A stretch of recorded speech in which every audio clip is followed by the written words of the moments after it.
Hey guys, welcome to my class. My name is Azim and you're watching me Azim Learner. आज इस video का topic है present continuous tense, जिसे आप present progressive tense भी कहते हैं। प्रेजेंट कॉन्टिन्यूस टेंस की जब आप बात करें तो गाइस इसका मतलब होता है कि कोई काम अभी जारी है, यानी कोई बात अभी हो रही है, तो उससे आप प्रेजेंट प्रोग्रेसिव टेंस भी बोलते हैं। और साथ ही साथ इस टेंस को हम फ्यूचर के लिए भी यूज़ करते हैं। ये बहुत इंटरेस्टिंग पॉइंट है, ये बात आपको इस वीडियो में आगे पता चलेगी। और साथ ही साथ आप वर्ब में जब आईएनजी ऐड करते हैं तो क्या रूल्स होते हैं, स्पेलिंग किस तरह से चेंज होती है, और साथ ही साथ कॉन्ट्रैक्टेड फॉर्म्स क्या होती हैं। जब आप आई के साथ एम को कॉन्ट्रैक्ट करेंगे तो क्या बोलेंगे, एम के साथ नॉट को कॉन्ट्रैक्ट करेंगे तो क्या बोलेंगे। तो अगर आपने गाइस इस सीरीज़ के किसी भी पार्ट को मिस किया है तो इस वीडियो के डिस्क्रिप्शन में सबकी लिंक दे दी गई है, आप वहां पर जाकर हर एक पार्ट को देख सकते हैं। तो चलिए हम लेसन की शुरुआत करते हैं। So let's begin. तो गाइस किसी भी टेंस में सबसे इम्पोर्टेंट पॉइंट ये है कि आप उस टेंस के सेंटेंस को पहचाने कैसे। जब आप सेंटेंस को पहचान पाएंगे तो उसके अकॉर्डिंग आप हेल्पिंग वर्ब्स और वर्ब्स की फॉर्म लगाकर उसको अच्छे तरीके से ट्रांसलेट कर पाएंगे। तो आइए इसकी पहचान क्या है रिटन सेंटेंसेस के लिए। वो ये रहा है, रही है, रहे हैं, या फिर करता रहता है, करती रहती है, करते रहते हैं, जैसे रोती रहती है, खाती रहती है, इस तरह से। और करना यहाँ पर ये एक वर्ब है, ये एक एक्शन है जो आप परफॉर्म करेंगे। तो यहाँ पर गाइस कुछ स्ट्रक्चर्स मैंने आपके सामने लिख रखे हैं, इन स्ट्रक्चर्स को देखिएगा गाइस। सबसे पहले है पॉजिटिव सेंटेंस का स्ट्रक्चर। सबसे पहले सब्जेक्ट, फिर एम इज़ आर, इसका आप यूज़ करेंगे सब्जेक्ट के अकॉर्डिंग। देन वर्ब की फर्स्ट फॉर्म में आप आईएनजी ऐड कर देंगे प्लस ऑब्जेक्टिव पार्ट। अगर ऑब्जेक्ट है तो ऑब्जेक्ट, अदरवाइज नहीं। नेगेटिव में आप एम इज़ आर और मेन वर्ब के बीच में नॉट लगा देते हैं। और इंट्रोगेटिव का स्ट्रक्चर आपके सामने है। आप इसकी शुरुआत करेंगे एम इज़ आर से, प्लस सब्जेक्ट प्लस वर्ब की फर्स्ट फॉर्म में आप आईएनजी ऐड कर देंगे प्लस ऑब्जेक्टिव पार्ट। और अगर उस सेंटेंस में क्वेश्चन वर्ड आ रहा है तो आप क्वेश्चन वर्ड से स्टार्टिंग करेंगे, बाकी का स्ट्रक्चर सेम वही रहता है। और इंट्रोगेटिव नेगेटिव में आपको हमेशा ये ध्यान रखना है सब्जेक्ट के फौरी बाद आपको नोट का यूज़ करना है। तो गाइस ये सभी स्ट्रक्चर्स हैं। और कॉन्ट्रैक्शन वाले के लिए मैंने आपको डिटेल में समझाया था। अगर आपने उस वीडियो को नहीं देखा था उस वीडियो को ज़रूर देखिए, उसमें इस कॉन्सेप्ट को मैंने डिटेल में बताया है।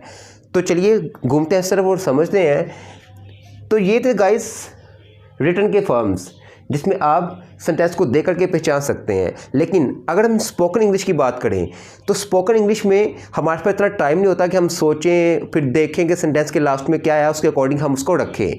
तो इसीलिए आपको ये पता होना चाहिए कि किस किस सिचुएशन में हम किस तरह का सेंटेंस फॉर्मेशन यूज़ करते हैं। तो चलिए घूमते हैं इस तरफ और समझते हैं चीज़ों को। यहाँ पर मैंने एक टाइमलाइन आपके सामने बना रखी है जो कि ये बता रही है कि यह है पास्ट, जो ज़माना गुजर चुका है वो है पास्ट।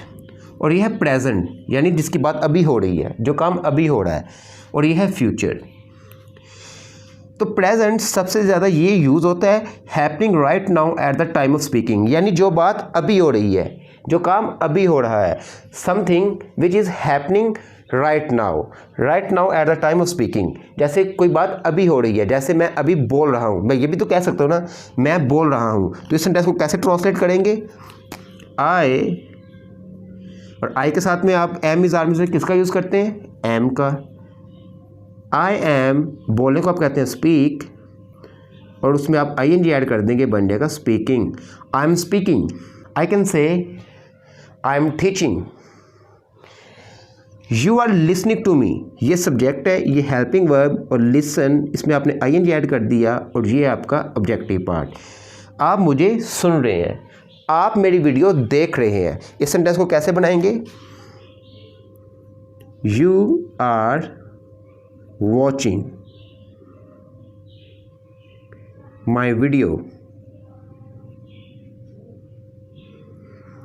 आप अंग्रेजी सीख रहे हैं, यू आर लर्निंग इंग्लिश। जैसे मैं इस समय पढ़ा रहा हूँ, आई एम टीचिंग। मैं खाना खा रहा हूँ, आई एम ईटिंग। अब देखिए, अब बढ़ते हैं नेगेटिव की तरफ। अगर मैं कहूँ मैं खाना नहीं खा रहा हूँ तो मैं कैसे कहूँगा, I am not eating food. अगर मैं आपसे कहूँ मैं इंग्लिश पढ़ा रहा हूँ, आई am teaching English. I am teaching English. अगर इसको नेगेटिव बनाएंगे तो कैसे बनाएंगे, एम और टीचिंग के बीच में नॉट का यूज़ कर लेंगे और आप कहेंगे I am not teaching English. और बढ़ते इंटरोगेटिव सेंटेंसेस की तरफ, क्या मैं इंग्लिश पढ़ा रहा हूँ, तो आप ये वाला स्ट्रक्चर यूज़ करेंगे क्योंकि इस सेंटेंस की शुरुआत क्या से हुई, आपने हेल्पिंग वर्ब को उठाया शुरुआत में ले आए, यानी ये यहाँ पे आ जाना है और ये यहाँ पे आ जाना है, एम आई टीचिंग इंग्लिश। और अगर क्वेश्चन वर्ड आ जाए सेंटेंस में, मैं इंग्लिश क्यों पढ़ा रहा हूँ, तो क्यों की इंग्लिश सबसे पहले आएगी और इस सेंटेंस को आप ट्रांसलेट करेंगे और आप कहेंगे वाई, अब एम का लेटर ए लोअर केस में आएगा, why am I teaching English, teaching English. Present में कोई काम लगातार हो रहा हो तो आप इसमें प्रेजेंट कॉन्टिन्यूस टेंस का यूज़ करते हैं। अब सेकंड कैटेगरी है फ्यूचर प्लान्स और अरेंजमेंट्स के लिए भी हम इसे यूज़ करते हैं। फ्यूचर प्लान्स और अरेंजमेंट्स यानी कोई चीज़ फ्यूचर के लिए प्लान्ड हो। फॉर एग्जांपल अगर मैं कहूँ I am playing football this evening, तो ये चीज़ प्लान्ड है, मैं इस शाम फुटबॉल खेल रहा हूँ।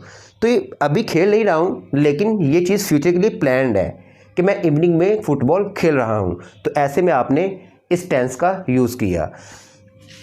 एक और सेंटेंस है Ali is visiting his friend this week. Ali is visiting his friend this week. Ali इस हफ्ते अपने दोस्त से मिल रहा है या मिलेगा। तो ये चीज़ फ्यूचर के लिए प्लान्ड है, इसलिए आपने प्रेजेंट प्रोग्रेसिव टेंस का यूज़ किया। तो आप यहाँ पर देखेंगे और आप यहाँ पर टाइम को नोट करेंगे कि यहाँ पर टाइम की बात हो रही है और इसमें कुछ ऐसे वर्ड्स आएंगे like today, tomorrow, this evening या फिर नेक्स्ट ईयर या फिर दिस मंथ, इस तरह के। तो ऐसे में जब फ्यूचर प्लान्स या अरेंजमेंट्स की बात हो यानी फ्यूचर के लिए कोई चीज़ प्लान्ड हो, ऐसे में आप इस टेंस का यूज़ करते हैं। अब यहाँ पर थर्ड रूल है I have written here happens again and again, something which happens again and again. जैसे मैंने आपको बताया कि ये वाला कॉन्सेप्ट है, करता रहता है, करती रहती है, करते रहते हैं। फॉर एग्जांपल अगर मैं आपसे कहूँ वो हमेशा शिकायत करती रहती है, तो वो काम ये बार बार करती रहती है। और ऐसे में आप जो वर्ड्स यूज़ करेंगे वो आप करेंगे ऑलवेज या फिर फॉर एवर का। इसके बगैर ये सेंटेंस हो ही नहीं सकता। जैसे मैं आपसे कहूँ वो हमेशा शिकायत करती रहती है, शी इज़ ऑलवेज कंप्लेनिंग, वो बच्चा हमेशा रोता रहता है, that baby is always crying, वो हमेशा लड़ते रहते हैं, दे आर ऑलवेज फाइटिंग। तो हमेशा आप देख रहे हैं कि ऑलवेज वर्ड का आप यूज़ कर रहे हैं और हिंदी में आप इसे कहते हैं करता रहता है, करती रहती है, करते रहते हैं। Fourth rule that is for temporary actions. Temporary actions क्या होते हैं, जैसे यानी कोई चीज़ पास से शुरू हुई और फ्यूचर तक वो चली या फ्यूचर में ही ख़त्म हो गई, ऐसे में आप इस टेंस का यूज़ करते हैं। फॉर एग्जाम्पल मैं आपसे कहता हूँ मैं इंग्लिश सीख रहा हूँ, आई एम लर्निंग इंग्लिश। तो ये काम मैं कुछ दिनों से कर रहा था, अब भी कर रहा हूँ, लेकिन जब मैं इंग्लिश सीख लूँगा तो ये सीखना छोड़ दूँगा। जैसे अगर मैं आपसे कहूँ आप अभी इंग्लिश सीख रहे हैं, तो दैट डजंट मीन कि आप अभी सीख रहे हैं, यानी आप कुछ देर पहले सीख रहे थे, अब भी सीख रहे हैं, लेकिन जब आप सीख लेंगे तो आप सीखना छोड़ देंगे। तो टेम्परेरी एक्शंस के लिए भी आप इस टेंस का यूज़ करते हैं। आई एम लर्निंग इंग्लिश, ये सेंटेंस इस कैटेगरी में आएगा। अगर मैं कहूँ ही इज़ स्टडिंग हिस्ट्री, वो हिस्ट्री पढ़ रहा है, तो यहाँ पर वो एक सब्जेक्ट को पढ़ रहा है, लेकिन जब वो पढ़ाई मुकम्मल कर लेगा तो उसके बाद वो उसे छोड़ देगा। तो ऐसे में जो काम टेम्परेरी होते हैं तो ऐसे में आप प्रेजेंट प्रोग्रेसिव टेंस में से यूज़ करते हैं। तो गाइस यहाँ पर आपने सीखा कि प्रेजेंट के लिए हम प्रेजेंट प्रोग्रेसिव टेंस का यूज़ करते हैं, यानी जो काम अभी हो रहा है, यानी जो बात अभी हो रही है। और साथ ही साथ फ्यूचर प्लान्स और अरेंजमेंट्स के लिए भी आप इसे यूज़ करते हैं, यानी जब कोई चीज़ फ्यूचर के लिए प्लान्ड हो। और दूसरा हैपन्स अगेन एंड अगेन, जब कोई चीज़ बार बार रिपीट हो तो ऐसे में भी आप प्रेजेंट प्रोग्रेसिव टेंस का यूज़ करेंगे। और साथ साथ टेम्परेरी एक्शन के लिए भी आप इसे यूज़ करते हैं। तो गाइज़ अब हम आगे बढ़ते हैं। अब हम सीखते हैं कि जब हम आईएनजी ऐड करते हैं वर्ब में तो क्या रूल्स होते हैं, स्पेलिंग किस तरह चेंज हो जाती है, और साथ ही साथ कॉन्ट्रैक्टेड फॉर्म्स कौन सी होती हैं और उनकी प्रोनाउंसिएशन बहुत इंपॉर्टेंट होती है गाइज़। तो अब आप ले लीजिए इसका स्क्रीनशॉट।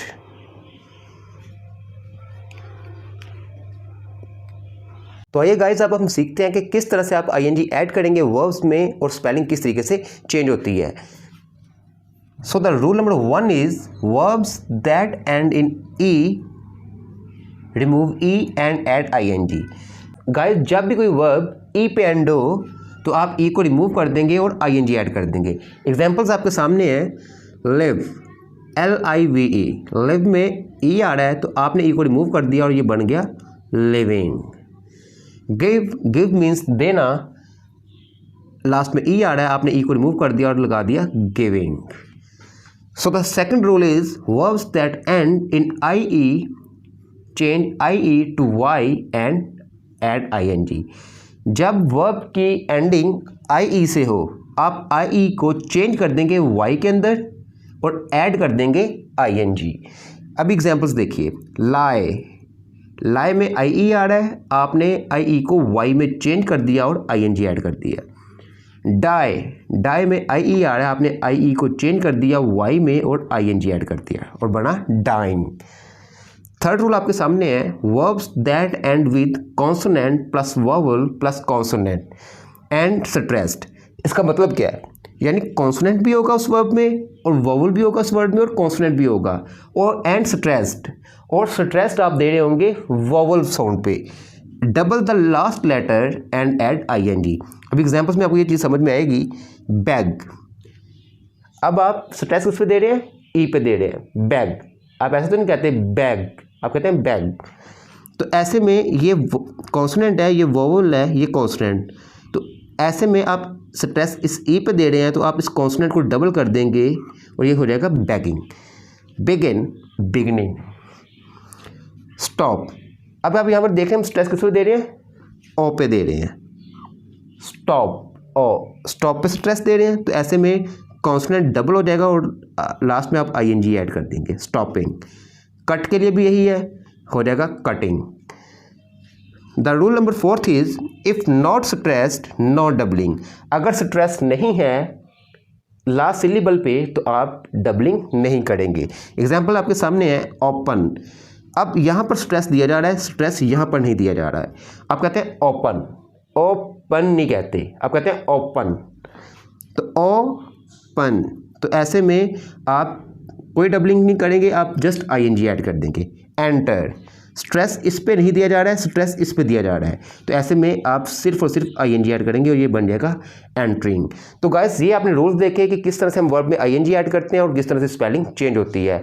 और इसके अलावा जो स्पेलिंग होती है वर्ड्स की उसमें आप सिर्फ ING ऐड करते हैं और बाकी ये रूल्स मैंने आपको बता दिए।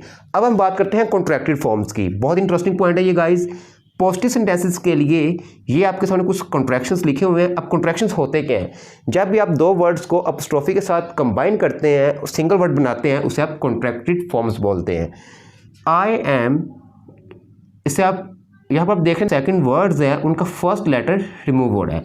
आई एम, इसे आप देख रहे हैं एम गायब हो गया और ये बना आई एम। इसकी प्रोनाउंसिएशन में फ़र्क है गाइस।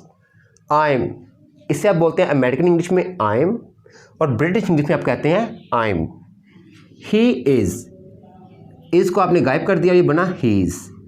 शी इज़ में कॉन्ट्रैक्टेड करेंगे तो ऐसे में ये बनेगा शी इज़। इट इसको जब आप कॉन्ट्रैक्ट करेंगे तो ये बन जाएगा इट्स। यू आर को जब कॉन्ट्रैक्ट करेंगे ये बनेगा यार्ड, और वी आर, इन दोनों को जब आप कॉन्ट्रैक्ट करेंगे एक सिंगल वर्ड में तो ये बन जाएगा वर।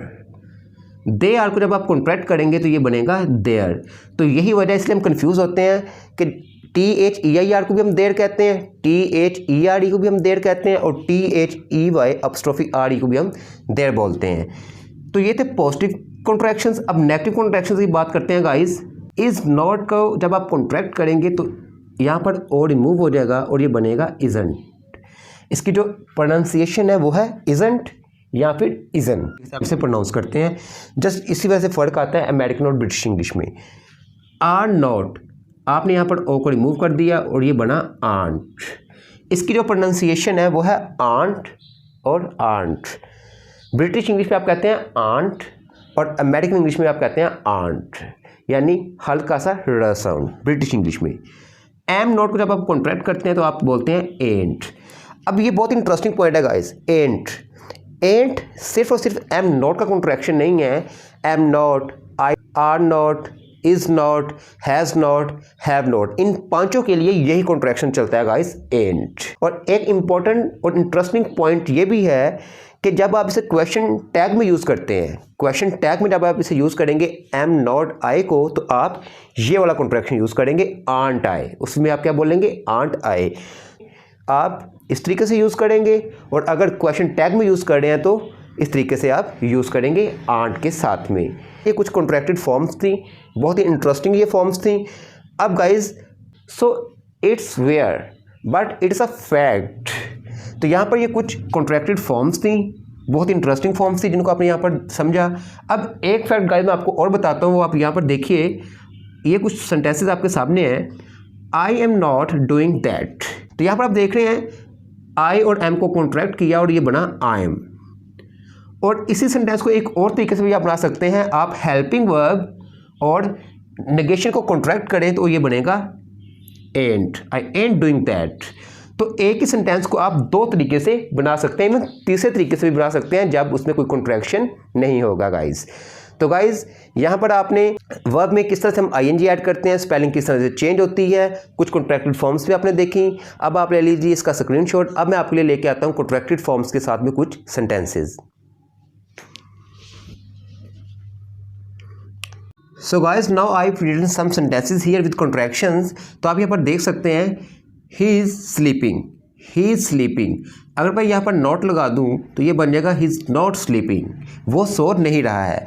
इसी सेंटेंस को गाइस आप इस तरीके से भी लिख सकते हैं, ही इज़न्ट स्लीपिंग। तो यहाँ पर मैं आपको ये बताना चाह रहा था कि इसी सेंटेंस को दो तरीके से आप बना सकते हैं, और इवन थर्ड तरीके से भी आप बना सकते हैं जिसमें कोई कॉन्ट्रैक्शन यूज़ नहीं होता। आप देखिए नेक्स्ट सेंटेंस, एम आई स्टैंडिंग, क्या मैं खड़ा हुआ हूँ। एम आई नॉट स्टैंडिंग, क्या मैं खड़ा नहीं हूँ। अब अगर आप देखें तो यहाँ पर एक चीज़ आपको सीखने को और भी मिलेगी। यहाँ पर नॉट को एम के साथ में आप जो कॉन्ट्रैक्ट करेंगे आप कहेंगे आंट। तो जैसा कि मैंने आपको पहले बताया कि अगर क्वेश्चन टैग में आप इसे यूज़ कर रहे हैं तो एम नॉट का जो कॉन्ट्रैक्शन चलेगा वो ये चलेगा आंट का कॉन्ट्रैक्शंस। तो आंट आई स्टैंडिंग, क्या मैं खड़ा नहीं हो रहा हूँ। I ain't standing, ain't, am not का कॉन्ट्रैक्शन एंट आपने यूज़ किया। They are going home tonight, they are का contraction there, they are going home tonight, वो आज रात घर जा रहे हैं। तो आप देख सकते हैं यहाँ पर टू नाइट, ये कौन सा सेंटेंस है, फ्यूचर का, इसलिए आपने इसमें यूज़ किया। ये चीज़ प्लैंड है, अभी नहीं जा रहे हैं लेकिन वह आज रात घर जा रहे हैं, तो ऐसे में ये फ्यूचर का टेंस है, आपने इस टेंस में से यूज़ किया। शी इज़ ऑलवेज लाफिंग, वो हमेशा हंसती रहती है। ऑलवेज वर्ड का आपने यूज़ किया, यानी करता रहता है, करती रहती है, करते रहते हैं, कोई काम बार बार होता रहता है। तो इस कैटेगरी का सेंटेंस है। Are you preparing for your exams, क्या आप अपने इम्तिहान की तैयारी कर रहे हो। तो क्या से शुरुआत हुई, तो आपने हेल्पिंग वर्ब आर से यूज़ किया। और ये सेंटेंस कौन सा है, ये टेम्परेरी एक्शंस का सेंटेंस है कि आप अपने एग्ज़ाम की तैयारी कर रहे हो, जब आपके एग्ज़ाम हो जाएंगे तो आप तैयारी करना बंद कर देंगे। तो ये टेम्परेरी एक्शंस की बात हो रही है। तो गाइस, यहाँ पर मैंने आपको कुछ सेंटेंसेस दिए कॉन्ट्रैक्शंस के साथ में और आपको समझाने की कोशिश की कि आप किस तरह से सेंटेंस को बना सकते हैं कॉन्ट्रैक्शंस के साथ में। आई होप आज का ये वीडियो लेसन आपको बहुत पसंद आया होगा, आपने आज के इस लेसन में बहुत कुछ सीखा होगा। गाइस, अगर आप चैनल पर नए हैं तो चैनल को सब्सक्राइब कीजिए, साथ में आने वाले बेल आइकन को ज़रूर प्रेस कीजिए। बेल आइकन को प्रेस करने के बाद आप ऑल पे क्लिक कीजिए ताकि आप मेरी एक भी वीडियो मिस ना कर पाएँ। मुझे उम्मीद है कि आपको ये वीडियो लेक्चर पसंद आएगा। अगर आपने कुछ भी इसमें नया सीखा है तो आई एम श्योर कि आप मुझे इस वीडियो के कमेंट्स में बताइए कि आपने क्या सीखा और आपको ये वीडियो कैसी लगी। मिलते हैं नेक्स्ट वीडियो लेक्चर में। आज के लिए इतना ही। Take care and good bye.